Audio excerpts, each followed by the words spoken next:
Mark 3. Jesus heals on the Sabbath. Again Jesus went into a synagogue, and a man was there whose hand was withered. The Pharisees were watching Jesus closely to see if he would heal him on the Sabbath, so that they might accuse him in the Jewish high court. He said to the man whose hand was withered, "Get up and come forward."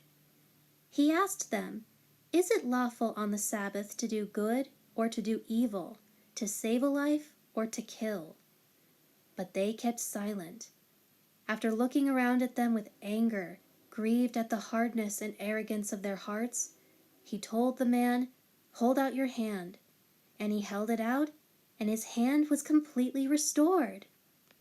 Then the Pharisees went out and immediately began conspiring with the Herodians to plot against him, as to how they might fabricate some legal grounds to put him to death.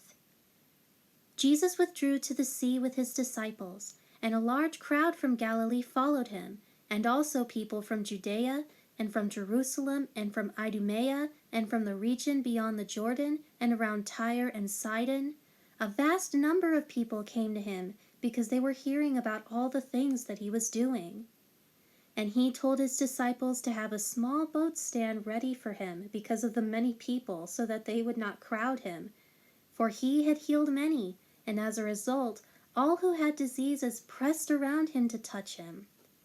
Whenever the unclean spirits saw him, they fell down before him and screamed out, "You are the Son of God!" Jesus sternly warned them again and again not to tell who he was. The 12 are chosen. He went up on the hillside and called those whom he himself wanted and chose, and they came to him. And he appointed 12 disciples, so that they would be with him for instruction, and so that he could send them out to preach the gospel as apostles, that is, as his special messengers, personally chosen representatives, and to have authority and power to cast out demons. He appointed the 12, Simon, to whom he gave the name Peter, and James the son of Zebedee, and John the brother of James. To them he gave the name Boanerges, that is, sons of thunder. And he also appointed Andrew, and Philip, and Bartholomew, Nathanael, and Matthew, Levi the tax collector, and Thomas, and James the son of Alphaeus, and Thaddeus, Judas the son of James, and Simon the Zealot, and Judas Iscariot, who betrayed him. Then he came to a house in Capernaum, and a crowd formed again, so many people that Jesus and his disciples could not even eat a meal together. When his own family heard this, they went to take custody of him, for they were saying, "He is out of his mind."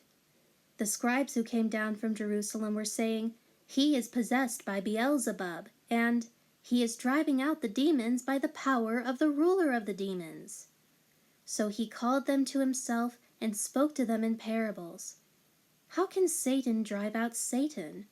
If a kingdom is divided, split into factions and rebelling against itself, that kingdom cannot stand. And if a house is divided against itself, that house cannot stand. And if Satan has risen up against himself and is divided, he cannot stand, but is coming to an end. But no one can go into a strong man's house and steal his property unless he first overcomes and ties up the strong man, and then he will ransack and rob his house. I assure you and most solemnly say to you, all sins will be forgiven the sons of men, and all the abusive and blasphemous things they say. But whoever blasphemes against the Holy Spirit and his power by attributing the miracles done by me to Satan never has forgiveness, but is guilty of an everlasting sin, a sin which is unforgivable in this present age as well as in the age to come. Jesus said this because the scribes and Pharisees were attributing his miracles to Satan by saying, "He has an unclean spirit." Then his mother and his brothers arrived, and standing outside, they sent word to him and called for him. A crowd was sitting around him, and they said to him, "Look, your mother and your brothers are outside asking for you." And he replied, "Who are my mother and my brothers?" Looking at those who were sitting in a circle around him, he said, "Here are my mother and my brothers. For whoever does the will of God by believing in me and following me, he is my brother and sister and mother."